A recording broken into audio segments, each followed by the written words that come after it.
Thank you.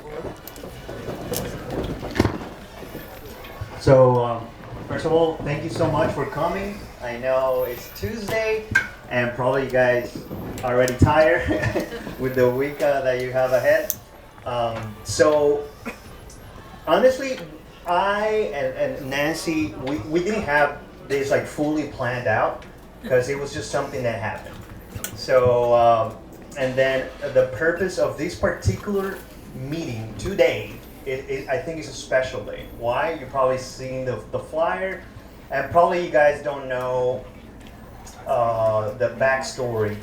But I just want to start by saying that we want to honor tribute to a person that I consider a huge leader in this industry. It's very hard, and I know some of you guys are new into the industry.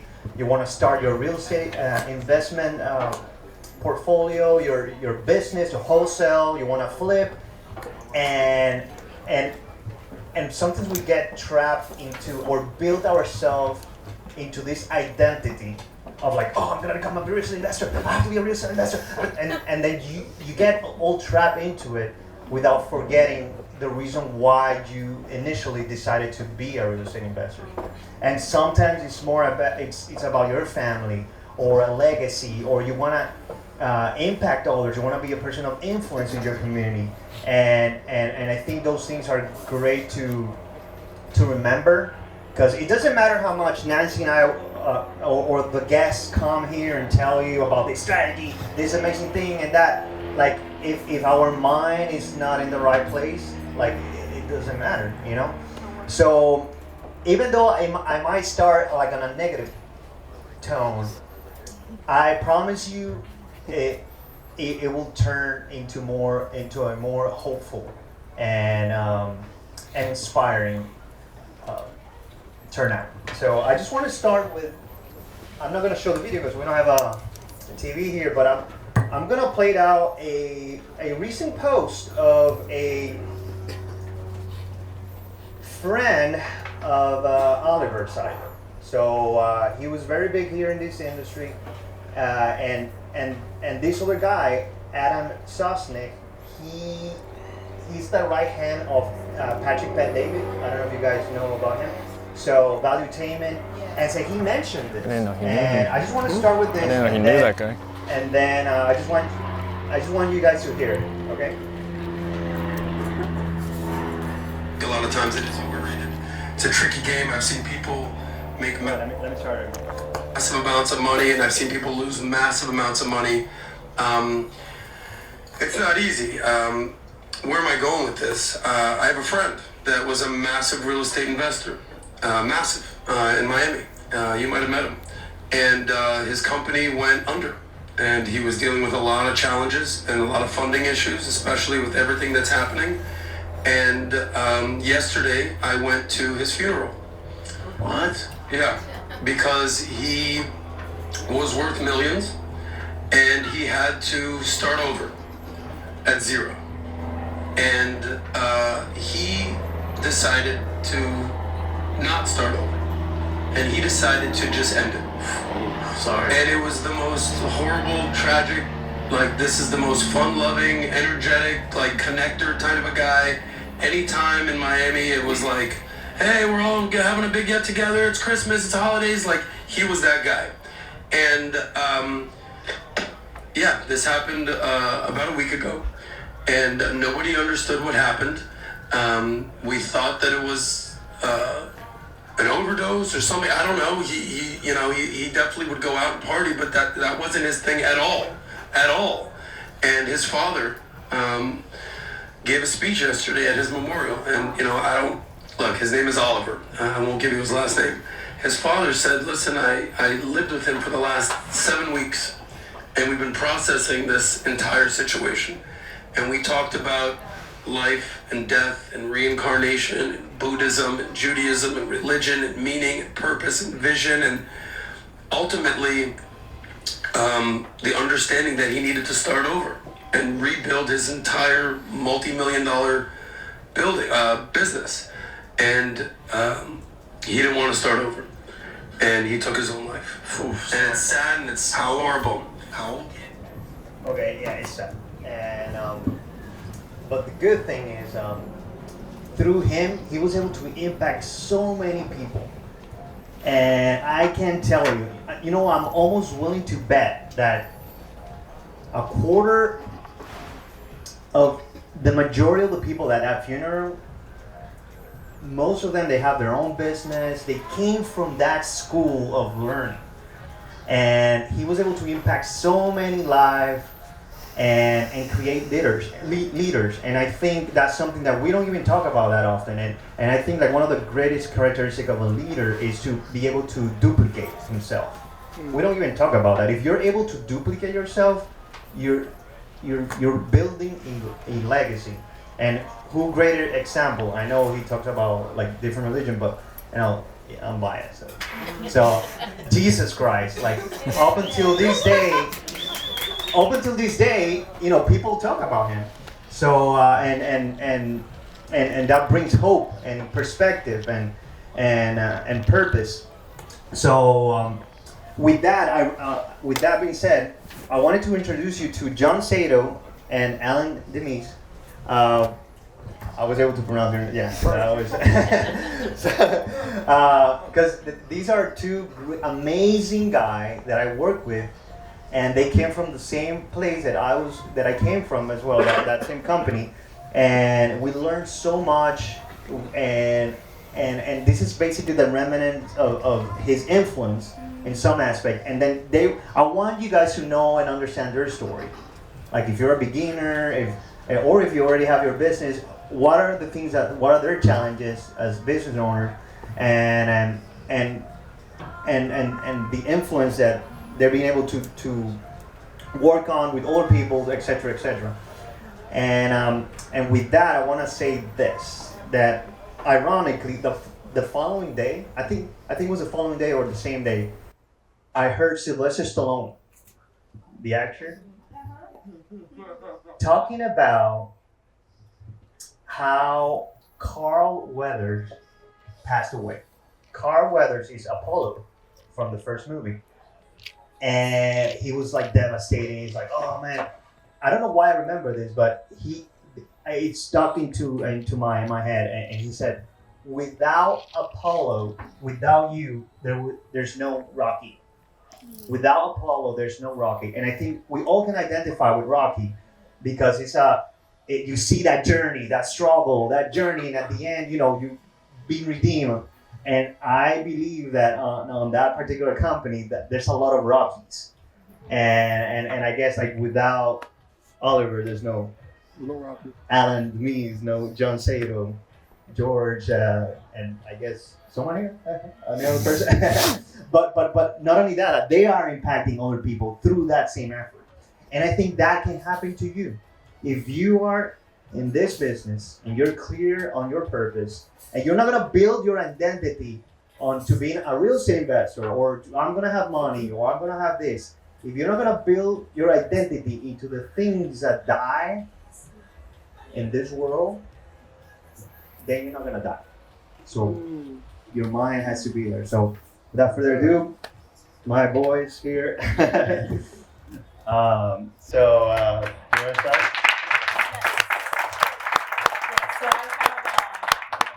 I have a few questions for you guys. So let's start with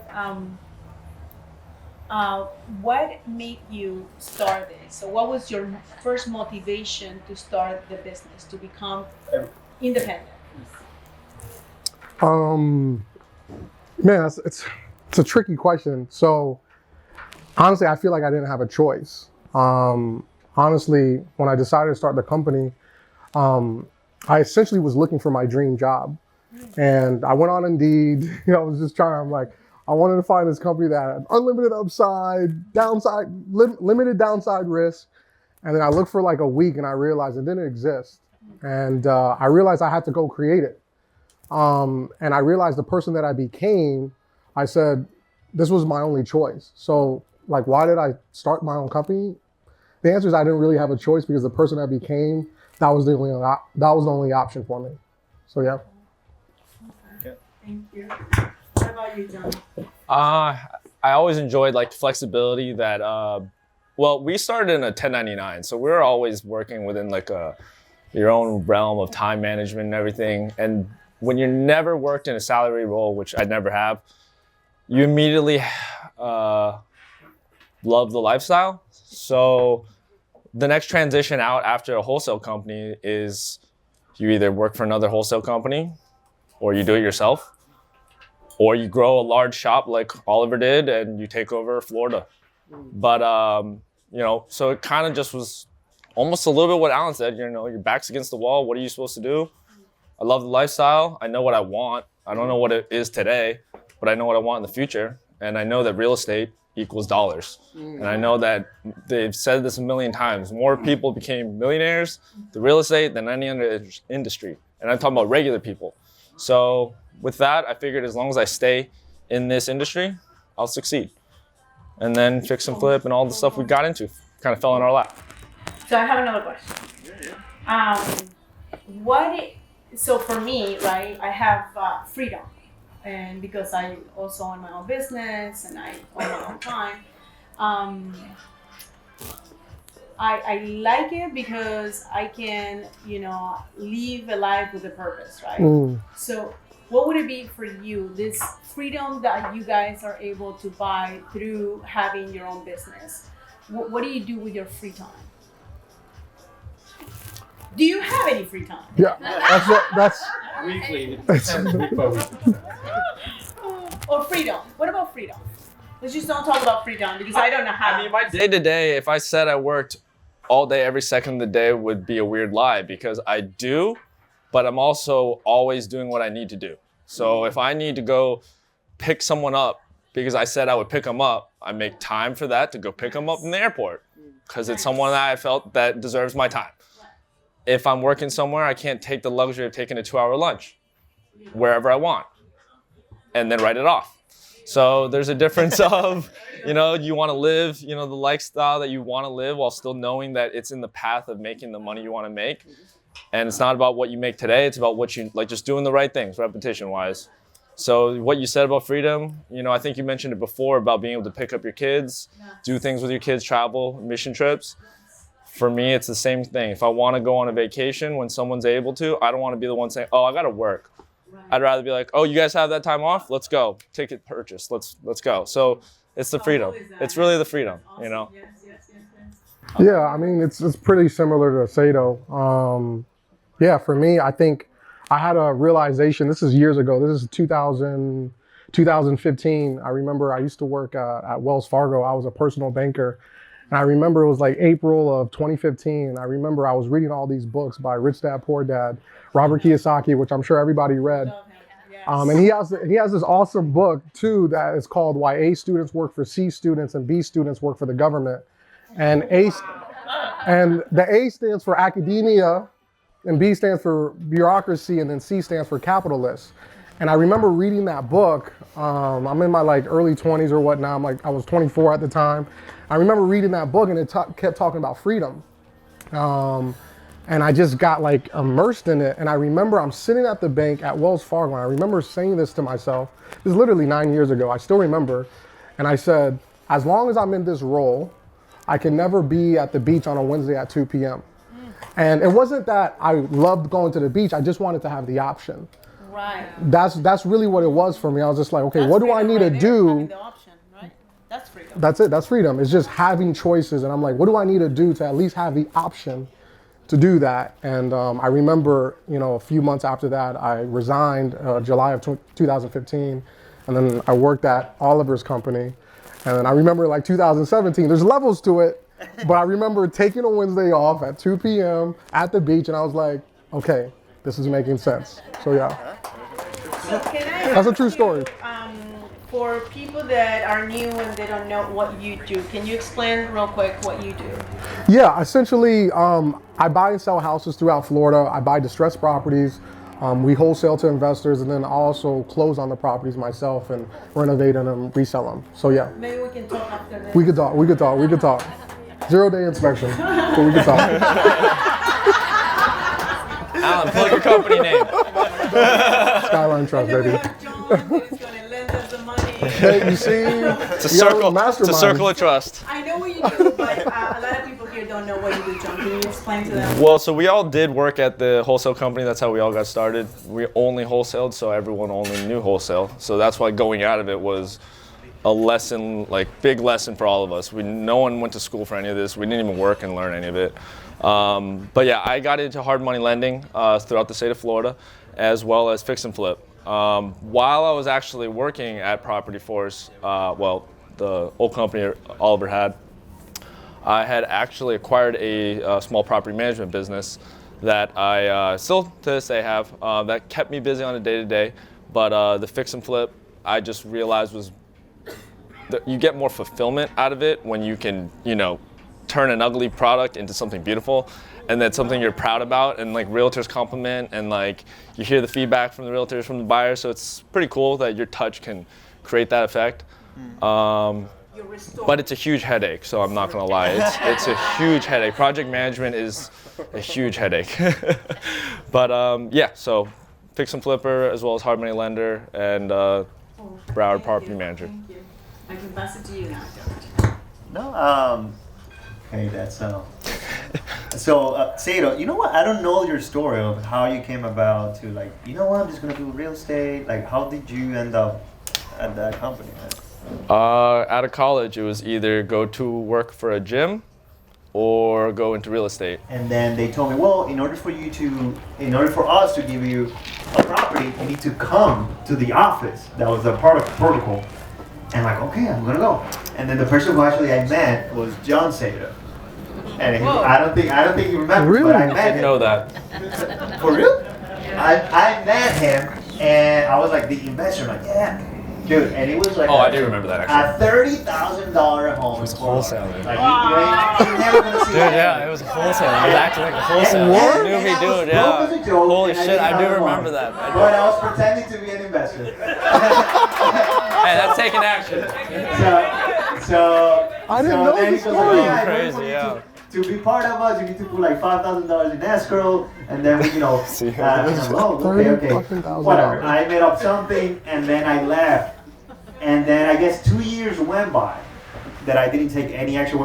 Actually, my bad. I did try to wholesale, and I was decently okay, but obviously you don't know what you don't know.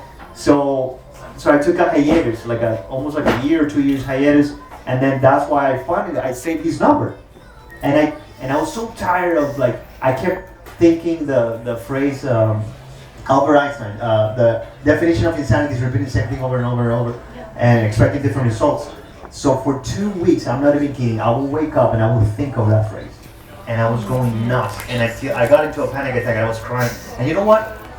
I'm gonna text this guy from that company because I heard from Grant Cardone that if you want to be successful, look for something that you want to do, and then link up with the company that's already doing it, and spending in their people and spending in marketing and the leads. And I'm like, and I remember, and I asked him hey dude, are you guys hiring? Oh yeah. How? What's your closing ratio, whatever? And he kind of replied earlier, and I'm like, this is a good company.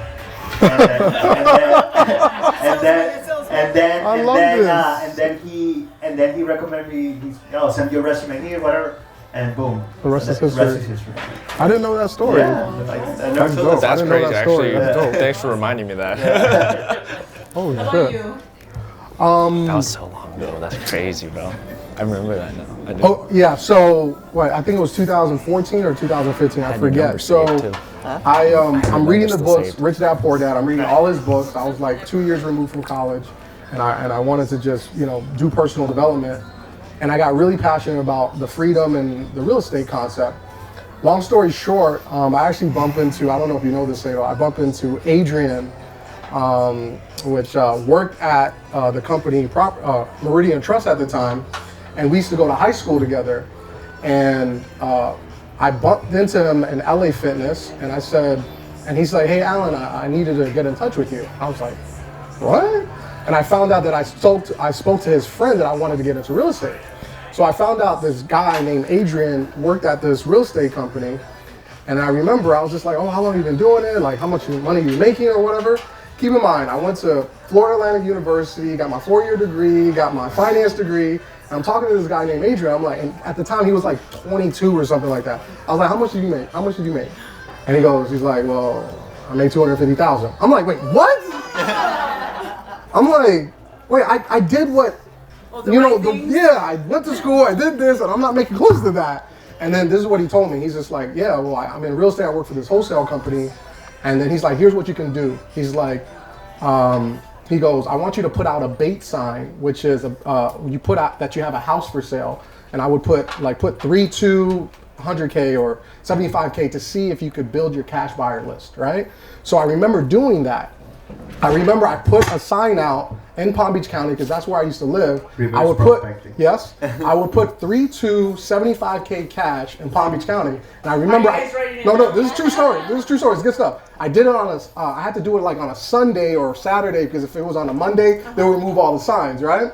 So I remember I'm working at the bank at Wells Fargo, right? I go to work on Monday. And I'm at the bank, and I'm getting 100 calls at the bank. Wow. And I remember saying to myself, I'm like, I got way more demand from real estate than people wanting a credit card. And that's when I was like, it's my time.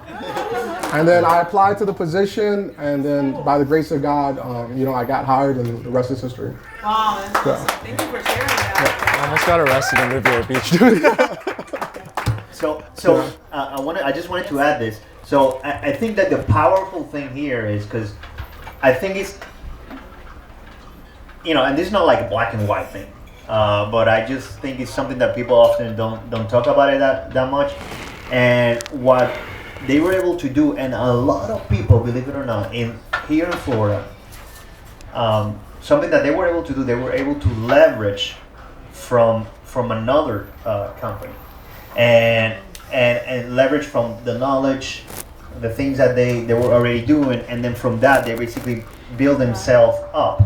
And I think you guys are doing the right thing by just going to events and all that stuff. So that's like a little hack as well.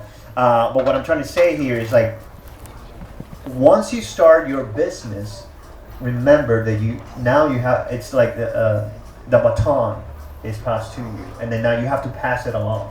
So yeah, just wanted to add that on. Yeah. Love it. I like that. What, Ellen? No, I said I love that. No, I just said I love that. Question. When 100 people called you, what did you say? Just kidding. Oh my gosh, I'm trying to remember. So I remember I was working.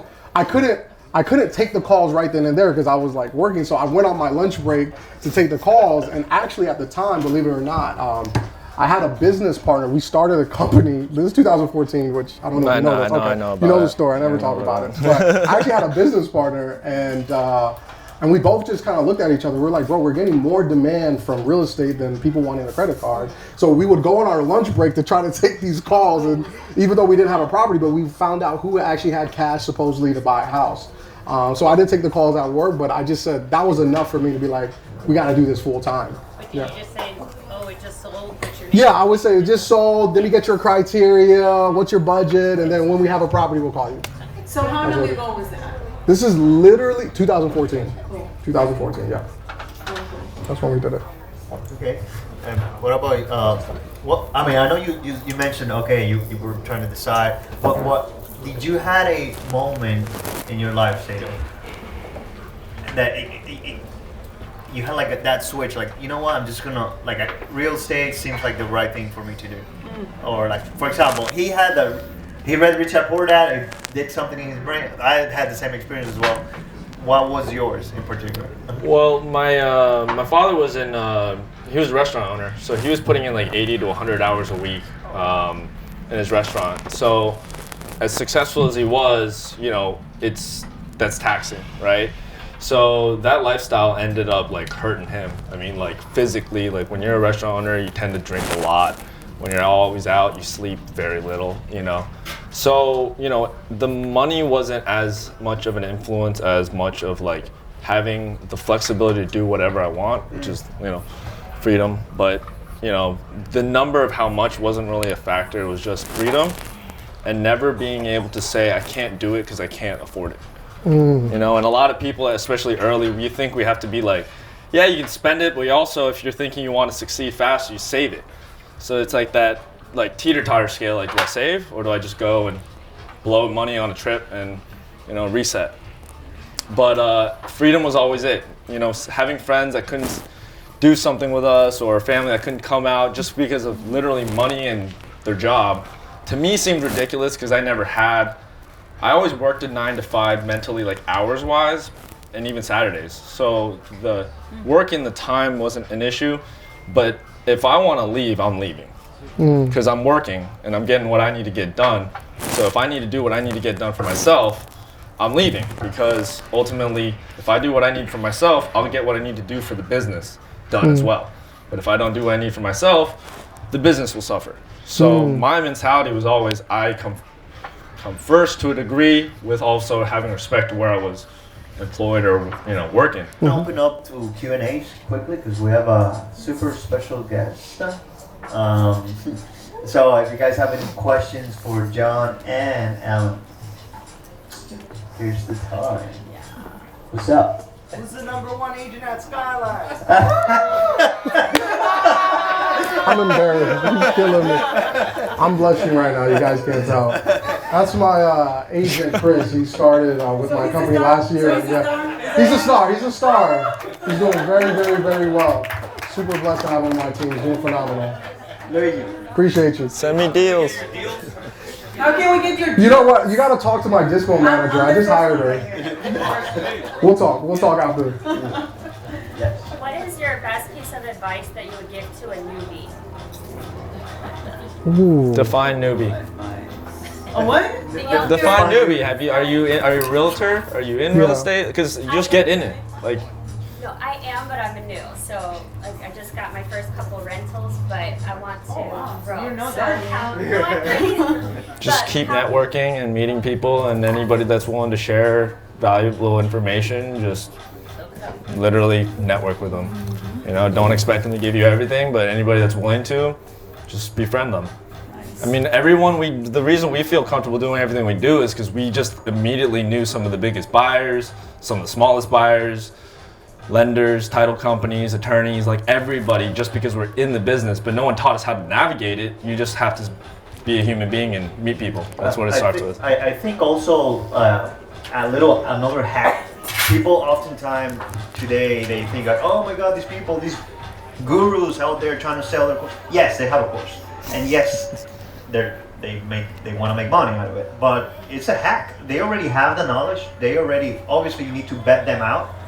But dude, if you find somebody that you can tune in and you feel like you can learn, by all means, and you have the money for it, just pay the money and learn from it. It's a huge hack.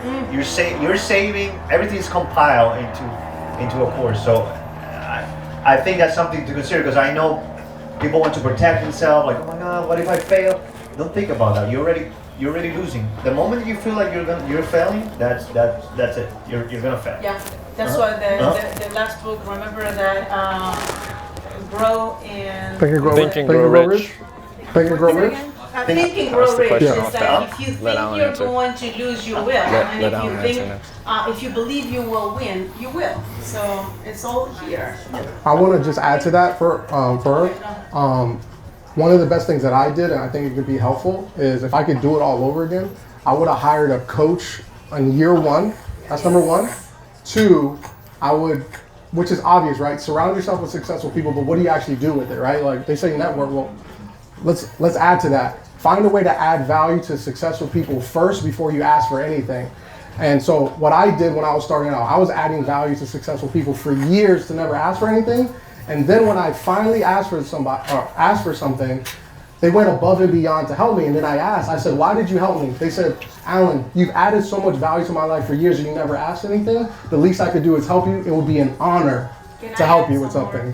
Alan, we a lot of people go to college and for That's on free. point. And they owe money to the 4 years, 6, 10, whatever years. I think I have a Way to mother one-up me, right asshole. here. She's a doctor and she had many years, but she's so distracted talking to somebody. She know. So, but what I'm trying to say is they go to college, right? And they do it for free.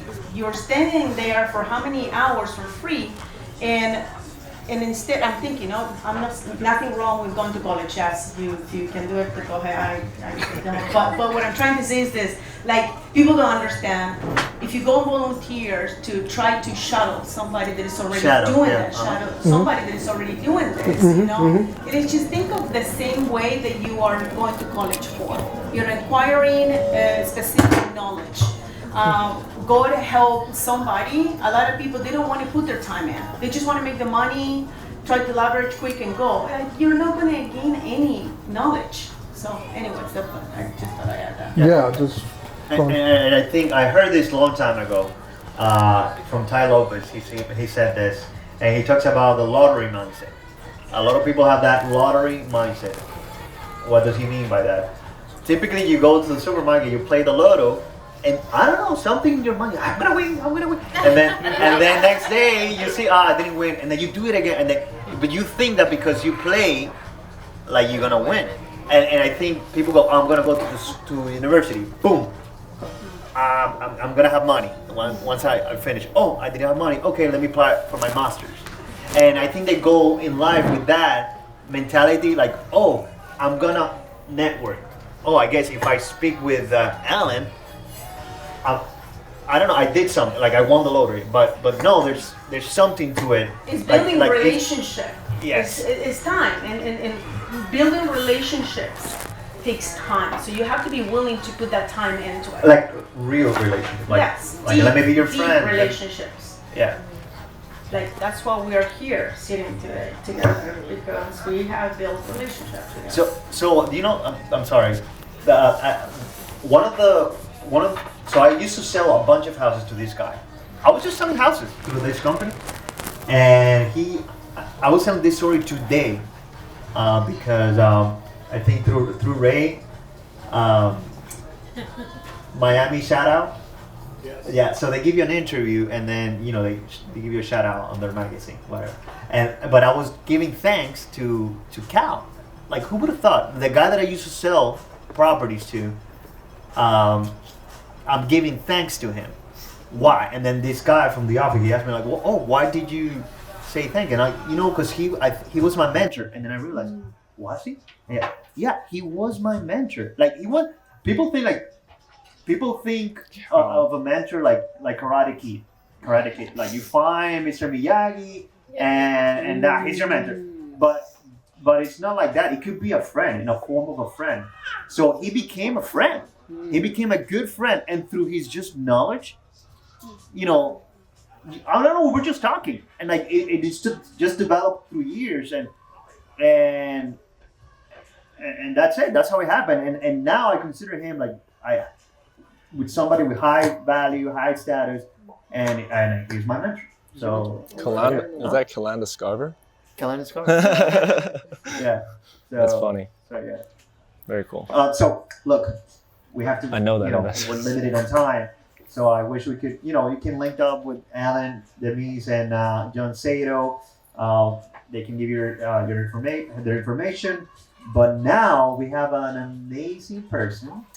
He is a well-known motivational speaker, and he have spoken in different arenas with other names out there. I'm just gonna mention one, Les Brown. If you know, you know. And then he is he did a favor basically. He decided to pour himself here in this community. And I do appreciate you, Jose. Thank you so much.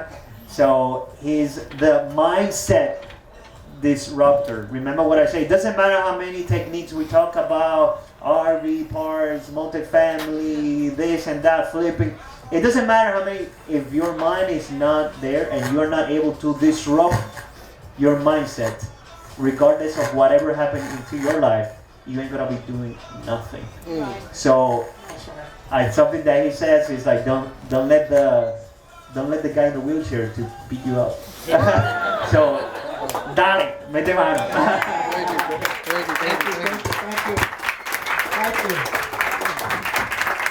Thank you.